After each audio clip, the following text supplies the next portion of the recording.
वैष्णव को कम से कम 3 निष्ठाओं का पालन करना चाहिए, तभी उसका वैष्णव धर्म निभता है। सबसे पहला नाम निष्ठा, ठाकुर जी के नाम के प्रति निष्ठा। नाम जप नित्य किया करें। बंधुओं, कई लोगों को नाम जप में आलस्य आता है, नाम जप में उनको मन नहीं लगता, रुचि नहीं होती। पर सदा याद रखें कि नाम औषधि है। जो काम ठाकुर जी भी नहीं कर पाते वो नाम करता है। कोई पूछे कि ठाकुर जी कहां से प्रकट हुए, तो भगवान को प्रकट नाम ने ही किया है। ठाकुर जी नाम के बिना प्रकट नहीं होते। मैं कथाओं में कहा करता हूं, जिसने गाया उसी ने पाया ठाकुर जी को। जो गाता नहीं है ठाकुर जी को, वो पा नहीं सकता। आप लोग कहें कि हमको सेवा में बहुत सुख मिलता है, हमसे परिक्रमा लगवा लो, कथा सुनवा लो। अच्छा, एक और बात है कि अगर आपकी नाम में रुचि नहीं है ना, तो बाकी के सारे क्रम जो आप करेंगे उसमें आप कोई ना कोई अपराध जरूर बनेगा आपसे। नाम अपराध मुक्त करता है। क्योंकि बहुत बड़ी बात है कि जब आप ठाकुर जी का नाम गाते हैं ना, तो स्वयं श्री जी आकर के आपके सब अपराधों को क्षमा करने का पूर्ण प्रयास करती हैं। एवं श्री जी की कृपा से आपसे फिर अपराध नहीं बनता, सेवा का या जो भी अपराध के नियम हैं वो सब अपराध नहीं बनते। श्री जी का नाम गाते हैं तो फिर ठाकुर जी पूरी जिम्मेवारी रखते हैं कि भाई ये नाम गाता रहे, उसके लिए इसके जितने भी अपराध इससे बनते हैं वो सब संभालो, इसकी बुद्धि। नाम का बहुत महत्व है, इसलिए धीरे धीरे प्रारंभ करो। पहले 11 नाम जपो, फिर 21 कर दो, फिर 51 करो, फिर 108 करो, और फिर एक समय ऐसा आए गिनती बंद करो। मैं ये बात अपनी कथा में हर जगह कहता हूं, नाम कभी नहीं गिनना चाहिए। ठाकुर जी का हम कितना जप करते हैं उसकी गिनती मत करो। गिनती करनी है तो उनकी करो जिनकी वजह से इस संसार में पुनरपि जननम पुनरपि मरणम पुनरपि जननी जठरे शयनम, ये बार बार जन्म मृत्यु का जो बंधन हमारा बंधा रहता है, जिन पापों की वजह से, जिन हमारे दुष्कर्मों की वजह से, गिनती उनकी करो। मानव का स्वभाव है, वो दूषित कर्मों को छुपाता है, अच्छाइयों को प्रकट करता रहता है। उल्टा होना चाहिए। अपने द्वारा किए गए श्रेष्ठ कर्मों को छुपाइए। नाथ द्वार दर्शन करके आए तो तब तक चैन नहीं पड़ेगा जब तक आप 10 लोगों को बता नहीं दो हम नाथ द्वारा गए। वृंदावन गए, वृंदावन में जाकर के संतों को भोजन कराया तो तब तक चैन नहीं पड़ेगा जब तक पूरे व्हाट्सएप के ग्रुप उन सब में भेज नहीं दो वृंदावन में हमने संत सेवा करी। कभी किसी का हृदय दुखा करके व्हाट्सएप पे मैसेज भेजते हो, बोल मैंने इतने लोगों का आज हृदय दुखाया। आज पत्नी को बहुत सुनाई मैंने, वो बेचारी रो रही है, ये किसी को बताते हैं हम? नहीं। मैंने पड़ोसी के साथ में दूषित कृत्य किया, उसके साथ गलत किया, उससे ईर्ष्या करी। इन सब का प्रकाश नहीं करते, इन सबको छुपा के रखते हैं। हम प्रकाश करते हैं अपनी योग्यताओं का, कभी नहीं। ये बात हम इसलिए कह रहे हैं, हमसे मिलने भी आते हैं लोग, अब भीड़ इतनी होती है तो एक सेकंड में भी व्यक्ति को यह लगता है कि मैं बता दूं। आप मिलने आते हैं, आपसे ज्यादा उत्सुक मैं होता हूं आपसे मिलने के लिए, लेकिन एक क्षण के समय में भी आप जब ये बता देते हैं, महाराज जी मेरा इतना नाम जप रोज होता है, महाराज जी मैं इतनी घंटे सेवा रोज करता हूं, मुझे रात्रि स्वप्न में ठाकुर जी दिखते हैं। क्यों? एक बात सदैव याद रखिएगा, भक्ति यदि पूर्ण रूपेण आपके चित्त में आएगी तो आप प्रकाश करने से बचोगे, आप उसका प्रकाश नहीं करोगे, उसको गोपनीय रखोगे। और एक बात कहें, जब आप अपनी प्रेम लक्षणा भक्ति को गोपनीय रखते हैं तो आपके मुख की आकृति प्रकाश करती है, आपको बोलने की आवश्यकता नहीं है। हमारे वृंदावन के संतों को देखो, उनको बोलने की आवश्यकता नहीं, उनका मुखमंडल बता देता है कि कृष्ण प्रेम है चित्त में, इनके चित्त में भजन है, इनके चित्त में नाम विराजमान है। भक्तमाल जी में कथा आती है अंतर्निष्ठ राजा की, जो प्रभु के नाम को सदा अपने चित्त में छुपा करके रखता, कभी किसी को यह पता तक नहीं लगने दिया कि वो एक वैष्णव है। एक दिन रात्रि में सोते सोते उसके मुख से स्वप्न में ही निकल गया, सुसुप्ता अवस्था में निकल गया, हां राम। पत्नी ने सुन लिया। प्रातःकाल जब बेला हुई, पत्नी ने पूरा घर सजाया, ढोल नगाड़े डुमडुमियां बज रही हैं, मंगल बाजे बज रहे हैं। राजा उठ करके आश्चर्यचकित हो गया, इतने मंगल गान क्यों हो रहे हैं। राजा ने जाकर के पत्नी से पूछा, ये सब क्या चल रहा है। बोले कि मुझे तो अब तक लगता था कि आप भक्त हो ही नहीं, पर मुझे अब पता चला आप तो अंतर्निष्ठ भक्त हो। आप तो अपने चित्त में नाम को छुपा करके रखते हैं, कभी प्रकट नहीं। अरे इतने वर्ष ब्याह को हो गए, मुझे आज तक नहीं पता चला कि आप भक्त हो। राजा बोला, तो हां, तो मैं भक्त हूं ही नहीं। बोले कि रहने दीजिए, झूठ मत बोलिए। कल रात्रि स्वप्न की अवस्था में, सुसुप्ति अवस्था में आपके मुख से निकला हा राम। अनकॉन्शियस स्थिति में, बहुत ध्यान से सुनना, आप कैसा बर्ताव करते हो, क्या बोलते हो, वो बताता है कि आप वैष्णव हो कि नहीं। आपका बुद्धि विवेक सब बिल्कुल संयमित है और उस समय आप भक्ति भाव में रहो, ये सामान्य बात है। लेकिन कभी ऐसी स्थिति आ जाए जहां पर आपको यह भी नहीं पता कहां क्या करना है, कैसे करना है, क्या क्या मुझे होना चाहिए, ऐसे अनकॉन्शियस जब हो जाओ, तब आपके मुख से जो निकलता है उससे पता चलता है कि आप कौन है। अंदर जो है वो वास्तविक तभी निकलता है, और विशेष रूप से निद्रा की अवस्था में। निद्रा की अवस्था में बंधुओं, नाम जब अपनी तीव्रता में पहुंच जाता है ना, तब व्यक्ति निद्रा में भी, जब जैसे अंगड़ाइयां लेते हैं या फिर हम करवट बदलते हैं तो मुख से स्वर निकलता है। लेकिन नाम जब अपनी तीव्र अवस्था में पहुंच जाता है तो निद्रा में भी श्री राधा, राम, कृष्ण, ये नाम ही प्रकट होता है मुख से।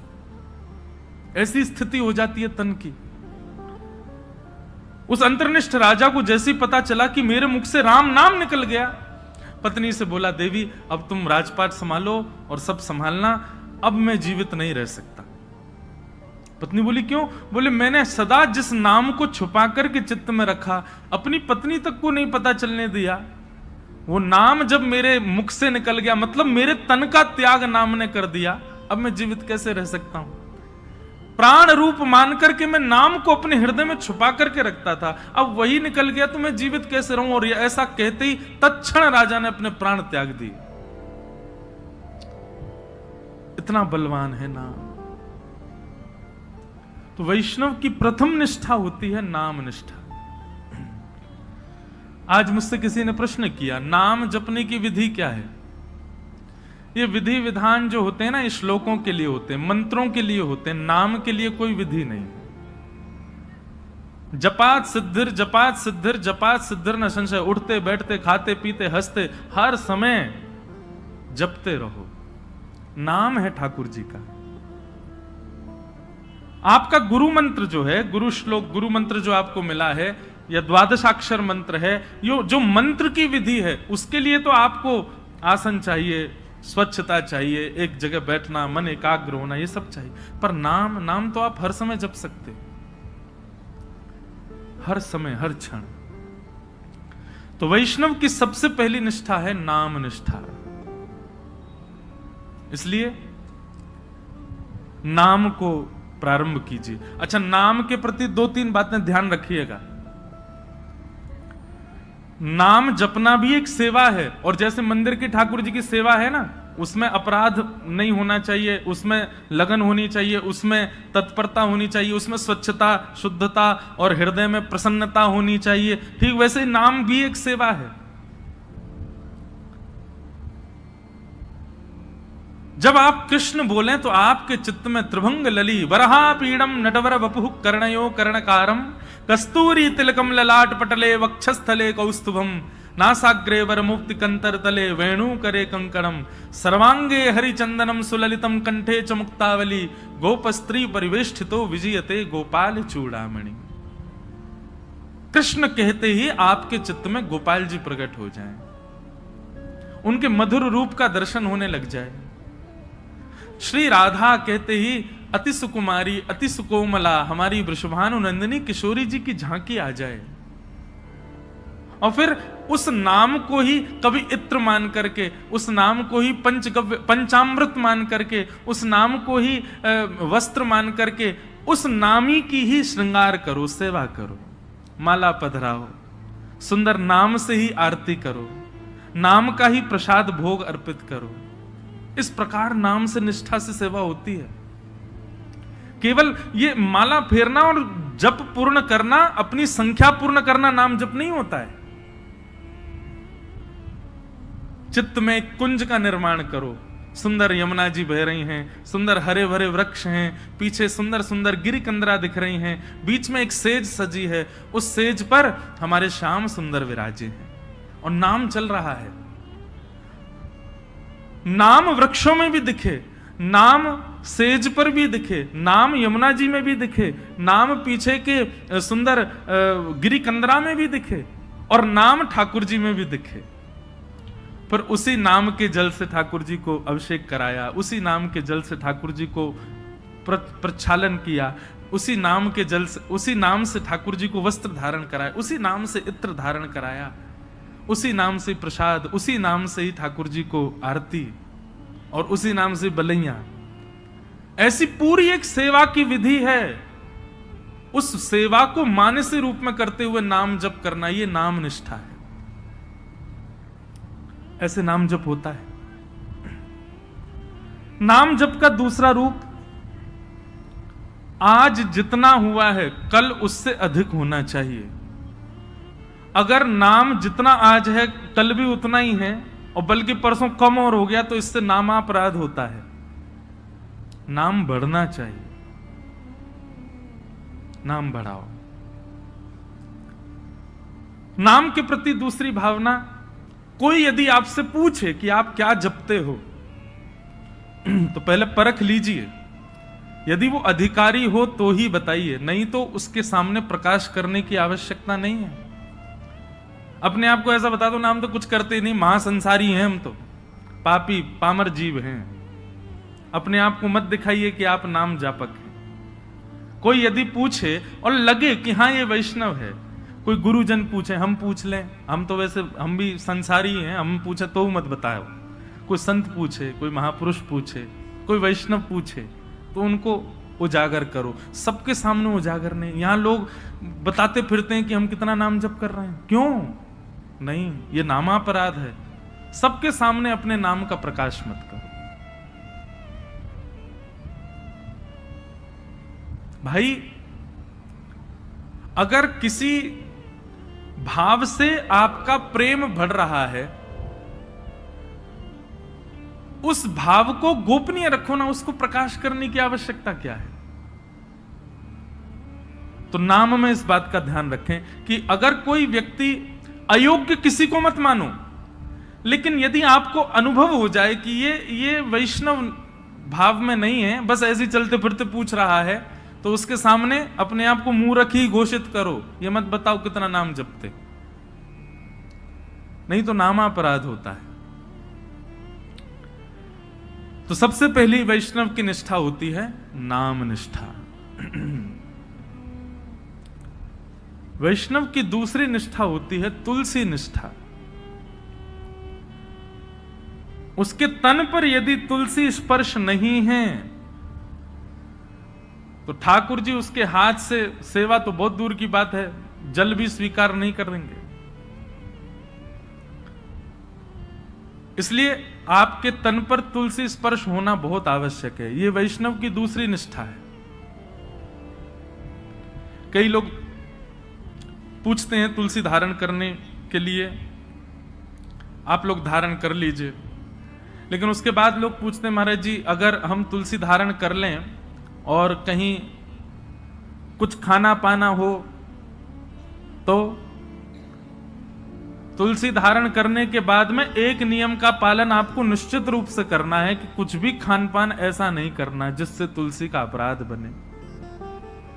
और यदि आपने कहीं गलती से तुलसी जी के धारण के पश्चात कुछ ऐसा खान पान किया है तो दूसरे दिन उन तुलसी जी को यमुना जी में पधराओ। आना पड़ेगा, भोपाल से वृंदावन ही आओ, तुलसी जी को पधराओ, क्षमा याचना करो, ब्राह्मण भोज कराओ, संतों के चरणों में प्रणाम करके क्षमा मांगो, फिर दूसरी तुलसी जी ठाकुर जी के चरणों में अर्पित करके फिर धारण करो। फिर ये वचनबद्ध हो जाना कि अब नहीं करेंगे। एक व्यक्ति मुझसे बोला, बोले महाराज जी जब खाते पीते हो उस समय उतार दें, खान पान करके फिर पहन लें। वाह, ऐसा नहीं करना है। मन में एक भाव आता है कि श्री तुलसी जी आपके कंठ में विराजमान होने के लिए अपने रूप का त्याग कर देती हैं। वो एक पौधे के रूप में होती हैं, वृक्ष के रूप में होती हैं। ठाकुर जी को सुख देने के लिए नवीन नवीन अपने अंदर पत्रों को प्रादुर्भाव करती हैं, ठाकुर जी की सेवा में जाएंगे। लेकिन आपके कंठ को सुशोभित करने के लिए और आपके तन के कल्याण के लिए वो अपने उस रूप का त्याग कर देती हैं, अपने आप को छिलवा देती हैं और उसके बाद माला बनकर के आपके गले में विराजमान होती हैं। इतना बड़ा त्याग तुलसी जी हमारे लिए करती हैं, हम उनके लिए ये सामान्य सी वस्तु नहीं छोड़ सकते। इसलिए तुलसी निष्ठा, तुलसी जी को धारण करो। तुलसी जी गले में धारण होने के बाद में जैसे ही आप कुछ भी पाते हैं, पहली बात तो प्रसाद ही पाएंगे। प्रसाद पाते ही जैसे ही कंठ से नीचे जाएगा, कंठ में तुलसी जी है, नीचे जाते ही उसमें जितने दोष होंगे सब समाप्त हो जाएंगे। तुलसी जी कंठ में धारण हैं और उस समय आपने जलपान किया तो जलपान जैसे ही तुलसी जी के यहां कंठ से नीचे गया, तुलसी जी का स्पर्श होते ही वो साक्षात श्री यमुना जी का, श्री गंगा जी का जल हो जाएगा, ठाकुर जी का चरणामृत हो जाएगा। अरे कहां तक कहें, आप स्नान करेंगे और जैसे ही जल अपने सिर पर डालेंगे, आपके मुख पर आकर के जल जैसे ही तुलसी जी का स्पर्श करके सर्वांगीण अंग पर जाएगा, वह भी दिव्य किसी पवित्र नदी का रूप धारण करके, उनके जल का रूप धारण करके आपके तन को पवित्र कर देगा। तुलसी निष्ठा। कई संप्रदायों में तुलसी जी का भाव ऐसा, धारण करो पर स्नान के समय मत करो। उसमें ऐसा भाव है कि तुलसी जी का जल चरणों में आ जाएगा। तो सब संप्रदायों के अलग अलग भाव हैं। कहीं पर ऐसा भाव है कि तुलसी जी का जल तन पे जाना चाहिए तभी पवित्र होंगे।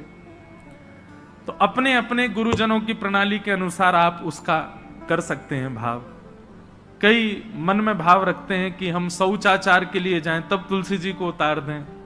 आपके भाव के ऊपर निर्भर करता है, आपका भाव कैसा है, उस अनुसार आप उसका पालन कर सकते हैं। नहीं तो शास्त्र और संतों की आज्ञा तो 24 घंटे आपके कंठ में तुलसी होनी चाहिए।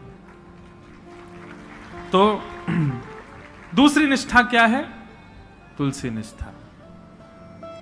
और तीसरी और सबसे विशिष्ट निष्ठा एकादशी निष्ठा। वैष्णव को एकादशी व्रत निश्चित करना चाहिए। एकादशी के दिन अन्न में पाप का निवास होता है और उसके कारण एकादशी के दिन, अब यहां पर भी एक बात आ जाती है, भाव की बात आती है। देखो, भाव प्राधान्य जब हो जाती है ना बात, तो फिर वहां पर नियम नहीं चल पाते। बहुत ध्यान से सुनिए सब लोग।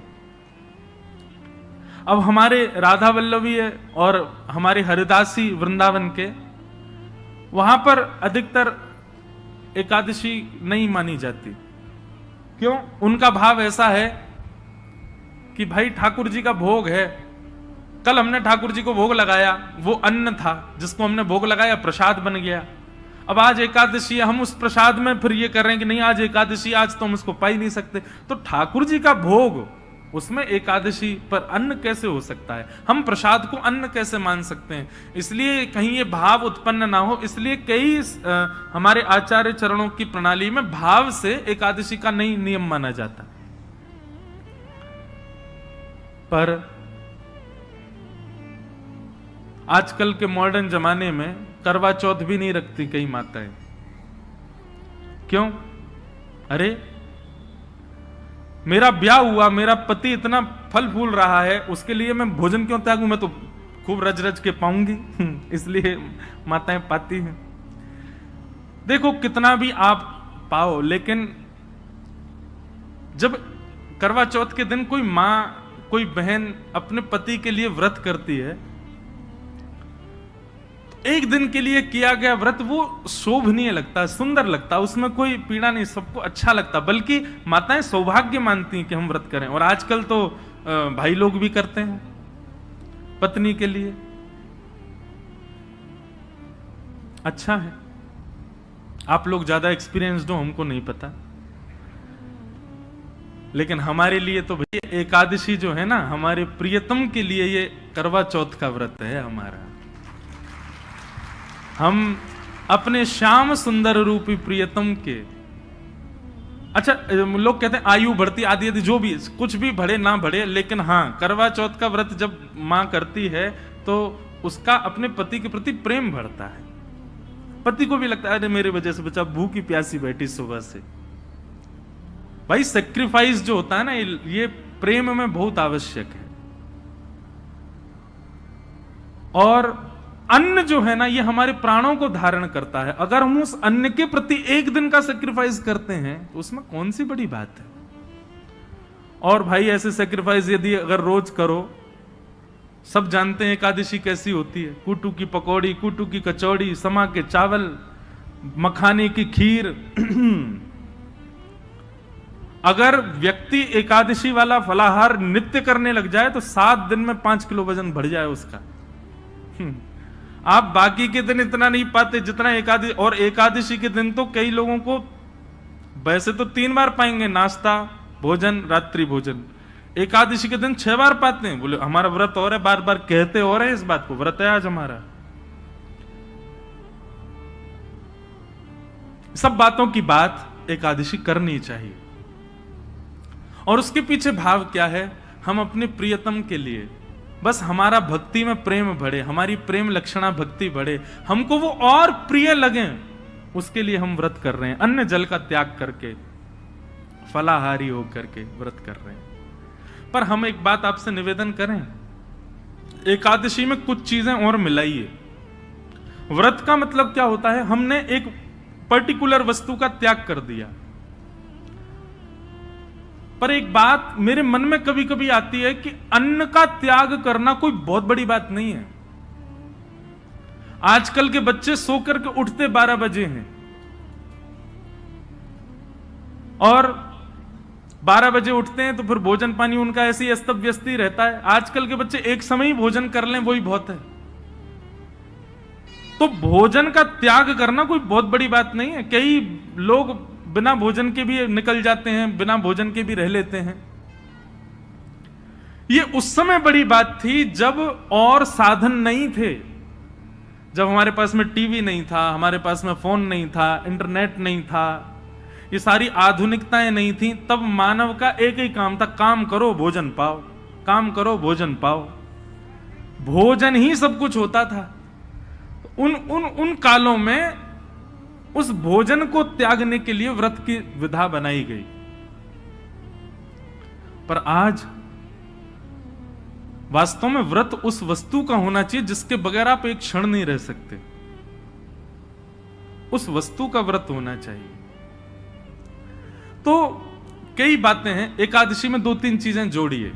अब आज की तो निकल गई, अगली एकादशी आवे तो जैसे जो आपका अवगुण है, जैसे कई भाई लोगों को, कई लोगों के अंदर अवगुण आ जाता है, कुछ खान पान का अवगुण हो, स्वभाव व्यवहार का अवगुण हो। सब जानते हैं कि मेरे अंदर अवगुण क्या है। मुझे क्रोध बहुत आता है, मुझे इसके प्रति ईर्ष्या होती है, मुझे ऐसा लोभ होता है, मुझे इसके प्रति मोह है। ये जो जो आपकी दूषितताएं, उनका व्रत कीजिए। सावधानी से सुनो, सब लोग इधर देखो, कथा सुनो। अपनी दूषित वस्तु जिसके बगैर आप एक क्षण नहीं रहते, उसका त्याग कीजिए, तब व्रत माना जाएगा।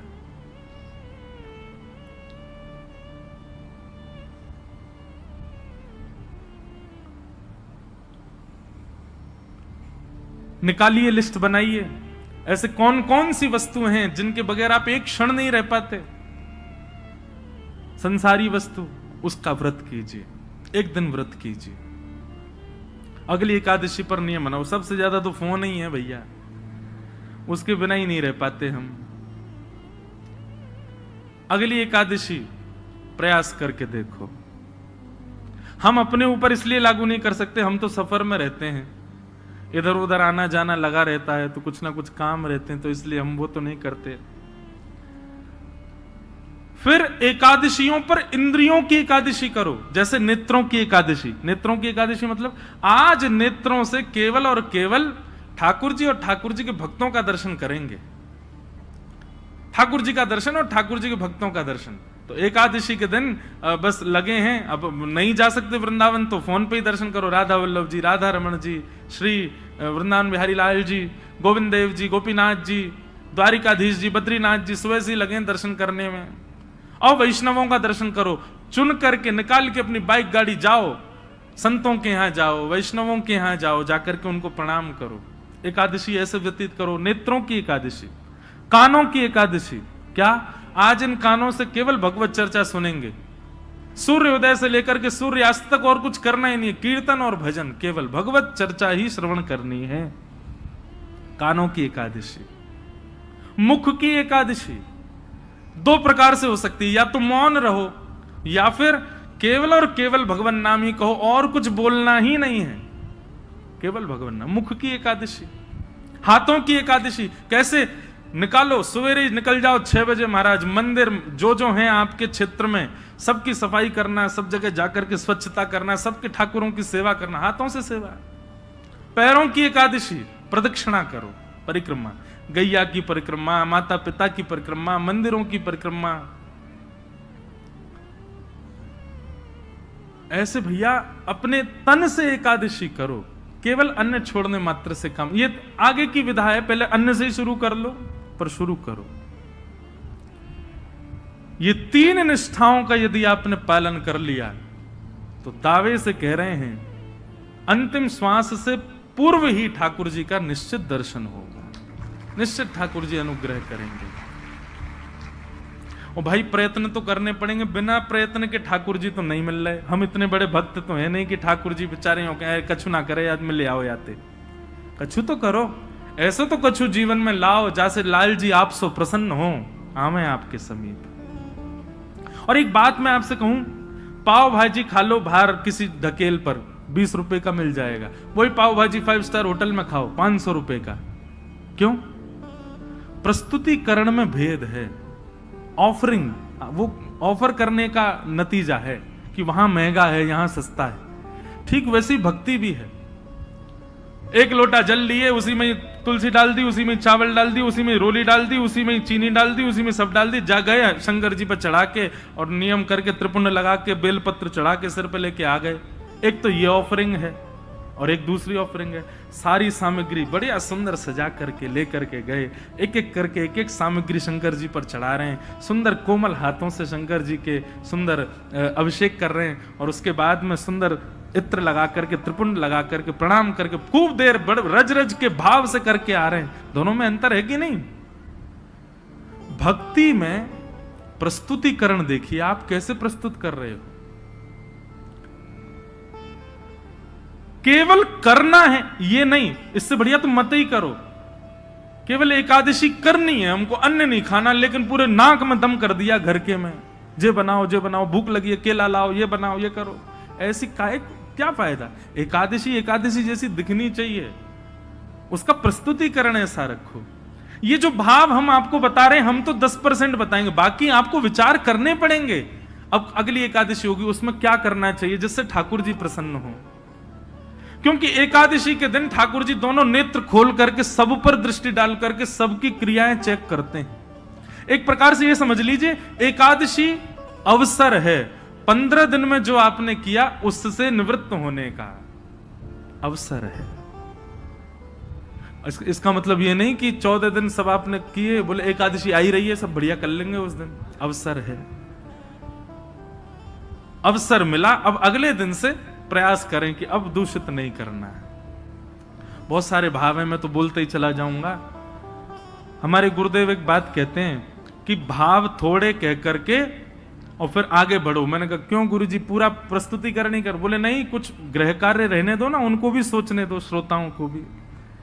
तो अब आगे की चीज आप विचार करो। ये 3 निष्ठाएं हैं, इन तीनों निष्ठाओं में एक चीज का ध्यान रखना है, प्रस्तुतिकरण।